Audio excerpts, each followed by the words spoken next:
Hello viewers, welcome to the grow Telugu YouTube channel. ఈరోజు నేను మీ ముందుకి సరికొత్త ఆసక్తికరమైన టాపిక్తో వచ్చేసాను. సో ఎంతమందికి ఒక కొత్త వంటకం నేర్చుకోవడానికి ఎంత సమయం ఆర్ ఎంత కాలం పడుతుంది అని అంటే మీ ఆన్సర్ ఏదైతే ఉంటుంది ఆర్ ఏముంటుంది? డెఫినెట్గా ఏదైతే ఒక పాపులర్ యూట్యూబ్ ఛానల్ ఉంటుందో దానిలోకి వెళ్ళి ఆ పర్టికులర్ చెఫ్ ఎంత టైం అయితే తీసుకుంటారో అది తీసుకుని ఒక 10 minutes అటు ఇటుగా మేము ముగించేస్తామని అంటారు. సో అంత ఈజీ అయిపోయిందండి ఈ కాలంలో ఏమన్నా నేర్చుకోవడానికి. ఒక వంట విషయమే కాదండి, ఒక పర్టికులర్ కోర్స్ని మీరు నేర్చుకోవాలన్నా ఆర్ అంతెందుకు ఏదైనా ఒక గేమ్ ఆర్ ఒక స్పోర్ట్, ఒక స్కేటింగ్ లాంటిది మీరు నేర్చుకోవాలన్నా కూడా ఇప్పుడు ప్రతి దానికి యూట్యూబ్ ఛానల్లోనే ప్రతి ఒక్క విషయాన్ని YouTube channel or Google mummy ద్వారా మీరు అన్నీ తెలుసుకోవచ్చు అనమాట. కానీ దీంట్లోనే మీరు నేర్చుకునేటప్పుడు మీ యొక్క టైమ్, మీ యొక్క పేషెన్స్ని కొంచెం హయ్యర్ సైడ్లో యూజ్ చేయాల్సి ఉంటుంది. ఎందుకంటే ప్రతిదీ ఈ పాయింట్కి ఆర్ ఒక పర్టికులర్ యూట్యూబ్ ఛానల్ మీరు కానీ చూసేటప్పుడు మీకు ఇతర డౌట్లు ఆర్ ఇంకొన్ని డౌట్లు రేజ్ అయ్యే ఛాన్సెస్ ఉంటాయి. సో దాన్ని మీరు వెళ్ళి మళ్ళీ గూగుల్ చేసుకునో కానీ కొన్ని అదర్ వీడియోస్ని రెఫర్ చేసుకోవడం వల్లనో మీరు ఇట్లాగా చేసి ఒక పనిని కానీ, ఒక వంటని కానీ, ఒక స్పోర్ట్ని కానీ, ఒక టాలెంట్ని కానీ ఇలా నేర్చుకోవాల్సింది ఉంటుంది. సో దీనివల్ల మన యొక్క టైం అండ్ ఎఫర్ట్ ఎక్కువే మనకి ఖర్చు అవుతుంది. సో అదే స్కేటింగ్ని నేను యూట్యూబ్లో చూసి డిఫరెంట్ అదర్ వీడియోస్ అండ్ ఇన్ఫర్మేషన్స్ని గ్యాదర్ చేసుకుని నా అంతటా నేనే దాని గురించి తెలుసుకోవడానికన్నా ఆల్రెడీ ఎక్స్పీరియన్స్ ఉన్నవాళ్ళు ఆల్రెడీ ఆ పర్టికులర్ స్పోర్ట్ని మాస్టర్ చేసిన వాళ్ళ దగ్గరికి వెళ్తే డెఫినెట్గా నా నేర్చుకునే స్పీడ్ కానీ ఆర్ నా లెర్నింగ్ వేలోనే డెఫినెట్గా ఒక తేడా అనేది కనిపిస్తుంది.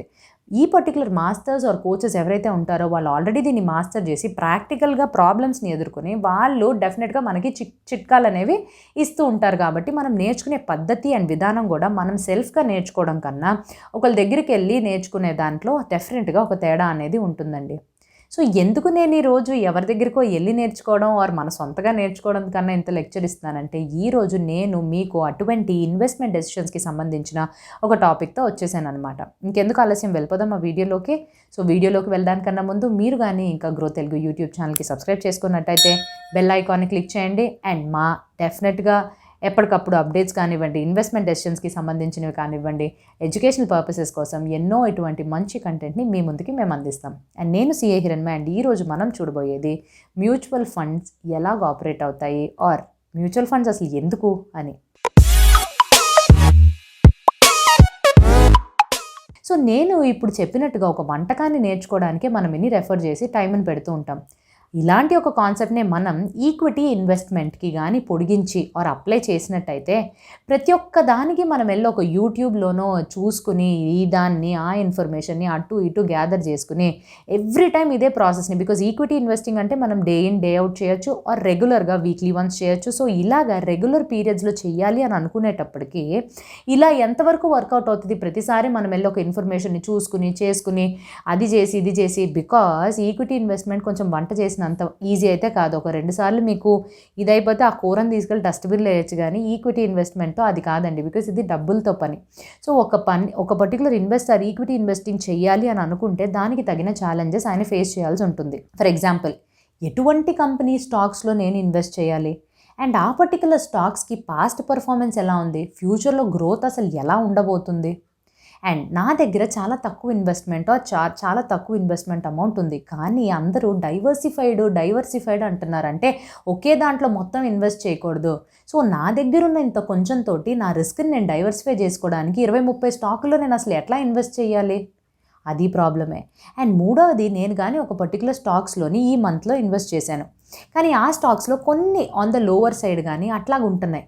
సో ఎవ్రీ మంత్ నేను దీన్ని రివ్యూ చేసుకుంటూ మళ్ళీ నేను కానీ ఈ స్టాక్స్లో కాదు ఈ స్టాక్స్ నుంచి తీసి ఈ స్టాక్స్కి మార్చాలి అని అంటే డెఫినెట్గా నా యొక్క టైం అండ్ ఎఫర్ట్ చాలా వరకు ఇందులో యూజ్ అవుతూ ఉంటాయని నాకు అర్థమవుతుంది. సో ఇటువంటి ఛాలెంజెస్ ఈక్విటీ ఇన్వెస్టింగ్తో వస్తుంది. నేను ఎట్లా దీన్ని ట్యాకిల్ చేసుకోవాలి ఆర్ నేను ఎలా ఇలాంటి దాన్ని హ్యాండిల్ చేసుకోవాలి అని మీకు అనిపిస్తుంది. బికాజ్ ఈక్విటీ ఇన్వెస్టింగ్తో పాటు ఇన్ని ప్రాక్టికల్ డిఫికల్టీస్ ఉంటాయండి. సో ఒక సగటు ఇన్వెస్టర్ కానీ ఈరోజు కూర్చుని ఈక్విటీ ఇన్వెస్ట్మెంట్స్ చేయడం కోసం అసలు లిస్ట్ కంపెనీస్ ఏవేవైతే బీఎస్సీలో లిస్ట్ అయినాయి ఆర్ ఎన్ఎస్సీలో లిస్ట్ అయినాయి అని తీస్తే దాదాపుగా 2000 పైన కంపెనీస్ లిస్ట్ అయి ఉన్నాయండి. అండ్ ఈ పర్టికులర్ కంపెనీస్ ఏవైతే లిస్ట్ అయి ఉన్నాయో అవి దాదాపుగా 18 సెక్టార్స్ కన్నా ఎక్కువ categories, pharma, finance category or మీరు తీసుకుంటే ఫార్మాస్యూటికల్, ఫినాన్స్, రియల్ ఎస్టేట్కి, సో ఇట్లా సంబంధించిన వివిధ రకాల 18 కేటగిరీలో 18 సెక్టార్స్కి సంబంధించిన కంపెనీస్ యొక్క స్టాక్స్ కూడా ట్రేడ్ అవుతూ ఉంటాయి. సో నేను ఇన్నిటిని స్టడీ చేసి అనలైజ్ చేయడం అనేది హ్యూమన్లీ పాసిబుల్ ప్రాక్టికల్గా, బికాస్ అదర్ పనులు కూడా మనకు ఉంటాయి అండ్ ఇన్వెస్ట్మెంట్స్ మన ఒక చిన్న పార్ట్ ఆఫ్ మన టైంనే తీసుకుంటుంది. సో అట్లాంటిది నేను అన్నీ వదిలేసి ఇన్వెస్ట్మెంట్స్ మీద మాత్రమే కూర్చొని చెయ్యనా అనేది కూడా ఒక క్వశ్చన్ మార్కే. అండ్ నెక్స్ట్ ఇంపార్టెంట్ది, నా దగ్గర ఉన్న కొంచెం ఇన్వెస్ట్మెంట్తో నేను రిస్క్ ఫ్రీగా ఒక 20-30 స్టాకులు నేను ఎట్లాగా అసలు పర్టికులర్ ఎలా డైవర్సిఫై చేసుకుంటాను? సో ఎన్ని ప్రాక్టికల్ ఇబ్బందులు ఉంటాయి కాబట్టే ఈ పర్టికులర్ మొత్తం కంప్లీట్ ఛాలెంజెస్కి ఒకే ఒక ఆన్సర్ మ్యూచువల్ ఫండ్స్. సో ఈ మ్యూచువల్ ఫండ్సే ఇప్పుడు ఉన్న ఈ పర్టికులర్ సొల్యూషన్ ఆర్ ఈ పర్టికులర్ ఛాలెంజెస్కి ఆన్సర్ చెప్పే ఏకైక కాన్సెప్ట్. సో ఈ మ్యూచువల్ ఫండ్స్ అంటే ఏంటి? సో మ్యూచువల్ ఫండ్స్లోని మనట్లాంటి చాలా ఇన్వెస్టర్స్ ఎవరైతే కొంచెంగా ఇన్వెస్ట్ చేయాలి అని అనుకుంటారో అటువంటి కొంతమంది ఇన్వెస్టర్స్, లైక్ మైండెడ్ ఇన్వెస్టర్స్ని స్కీమ్స్ని ప్రకారంగా పూలింగ్ చేయడం జరుగుతుంది. సో వీళ్ళు ఇన్వెస్ట్ చేసే మనీని ఇప్పుడు అందరూ పూల్ చేసిన తర్వాత కొంచెం హెవీ అమౌంటే కలెక్ట్ అవుతుంది కాబట్టి సో ఆ అమౌంట్ని తీసుకెళ్ళి వీళ్ళు ఇంటర్న్ అన్ని రకాల స్టాక్స్ అంటే డిఫరెంట్ సెక్టార్స్కి సంబంధించిన కంపెనీస్ యొక్క స్టాక్స్లో ఇన్వెస్ట్మెంట్స్ చేయడం వల్ల అందరి రిస్క్ కూడా డైవర్సిఫై అవుతుంది. సో నాది చిన్న ఇన్వెస్ట్మెంటే అయి ఉండొచ్చు, కానీ నాకులా చాలామంది పూలింగ్ చేస్తే వాళ్ళందరూ కలుపుకొని రిస్క్ని టోటల్గా యావరేజ్ చేసుకుంటారనమాట. ఇదే కాకుండా ఈ ఇన్వెస్ట్మెంట్ ఫండ్ మేనేజర్స్ అని ఒక separate set of professional people కూర్చుని ఉంటారండి. సో వీళ్ళ యొక్క పని ఏంటి అని అంటే కంప్లీట్గా స్టాక్ని రీసెర్చ్ చేయడం, మార్కెట్ యొక్క కండిషన్స్ని తెలుసుకోవడం అండ్ ఎట్లాంటి రిస్క్స్ ఉంటాయి, ఎటువంటి ఫ్యూచర్ ప్రాస్పెక్ట్స్ ఉంటాయి ఈ పర్టికులర్ స్టాక్స్ అండ్ సెక్టార్ వైజ్గా వీళ్ళు కంప్లీట్ ఇన్ఫర్మేషన్ని బిఫోర్ హ్యాండ్గానే పెట్టుకుని ఉంటారనమాట. సో దీనివల్ల మనం చేయాల్సిన పని వీళ్ళు ఆల్రెడీ చేసి పెట్టేశారు, సో ఈజీ అయిపోద్ది కదా. అండ్ ఫైనల్గా ఇంపార్టెంట్ థింగ్ ఏంటి అని అంటే నా ఒక పోర్ట్ఫోలియోలోని సపోజ్ ఈ మంత్ సంథింగ్ ఏదన్నా ఒక చిన్న తేడా వస్తే నెక్స్ట్ మంత్కి ఆర్ రెగ్యులర్గా వీళ్ళు ఆ పోర్ట్ఫోలియోని రివ్యూ చేయడం జరుగుతుంది. ఓకే, ఈ స్టాక్స్లో ఇన్వెస్ట్ చేసాం, ఈ స్టాక్స్కి ఇట్లా వచ్చింది రిటర్న్, బట్ ఏదో కొంచెం మనకి రిస్క్ ఫ్యాక్టర్స్ ఆర్ కనిపిస్తుంది ఆర్ ఈ పర్టికులర్ స్టాక్ నుంచి మనకు అంత రిటర్న్స్ రావట్లేదనో కొన్ని పారామీటర్స్లో వీళ్ళు రివ్యూ చేసి ఏదన్నా ఒకటి వర్కౌట్ అవ్వకపోతే దాన్ని మళ్ళీ వీళ్ళు రీఅలకేట్ చేసే ఆప్షన్స్ ఆర్ కండిషన్స్ని కూడా వీళ్ళు పెట్టుకుంటారనమాట. సో ప్రతి ఒక్క మ్యూచువల్ ఫండ్స్ కానీ చూసినట్టయితే వీళ్ళకి సెపరేట్ ఫండ్ మేనేజ్మెంట్ టీమ్కి సంబంధించిన ఇన్వెస్ట్మెంట్ మేనేజర్స్ కంప్లీట్గా ఉంటారు. అండ్ ఈ పర్టికులర్ ఇన్వెస్ట్మెంట్ మేనేజర్స్కి అడిక్వేట్ నాలెడ్జ్ ఉంటుంది. అంటే ఏంటి, వీళ్ళు క్వాలిఫికేషన్ వైజ్గాను వాళ్ళకున్న ఎక్స్పీరియన్స్ వైజ్గాను మనకి డెఫినెట్గా ఇంట్రికసీస్ని హెల్ప్ చేస్తారు.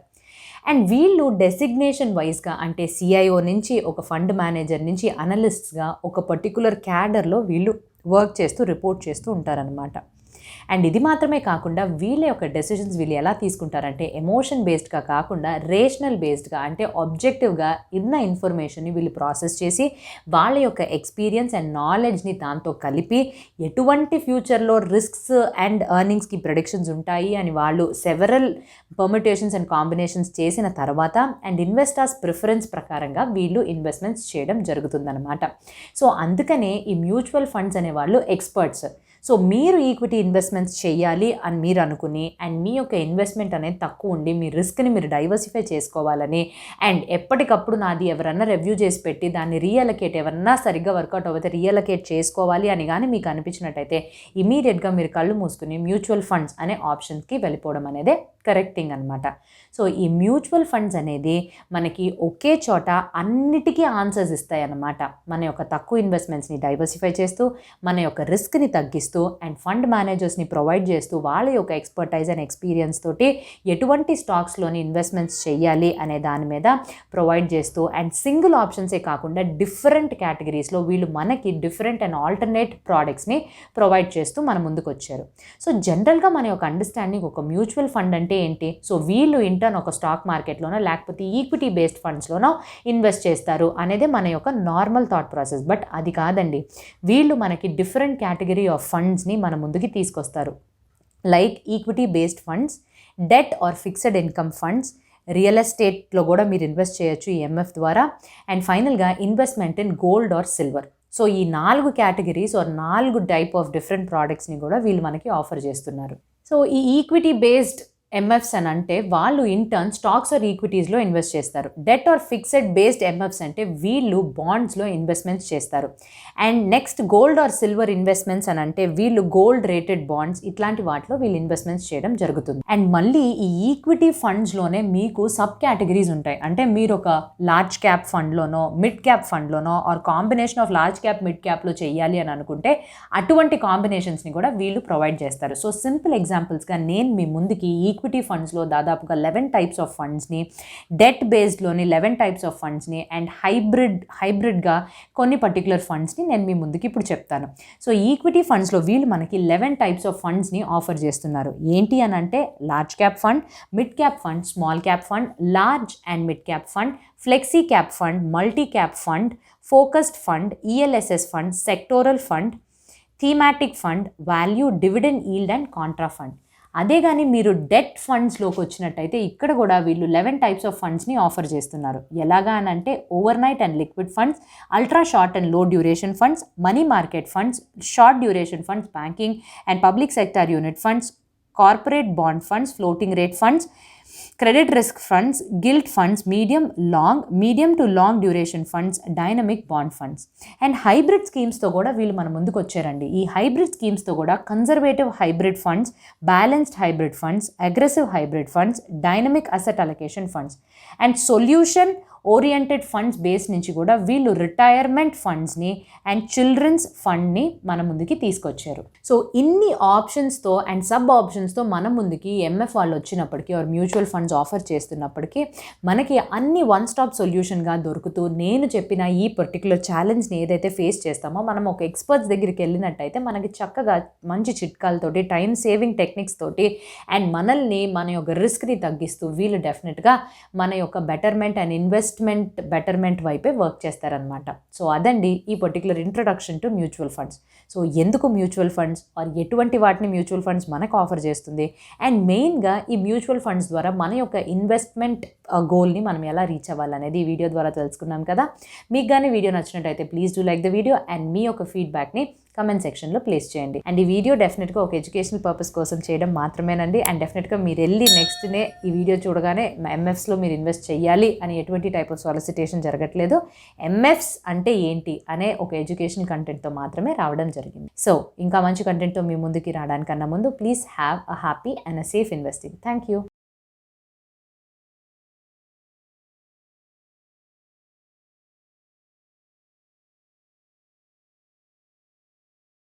Investment in securities market are subject to market risks. Read all the related documents carefully before investing. Please read the risk disclosure documents carefully before investing in equity shares, derivatives, mutual fund, and or other instruments traded on the stock exchanges.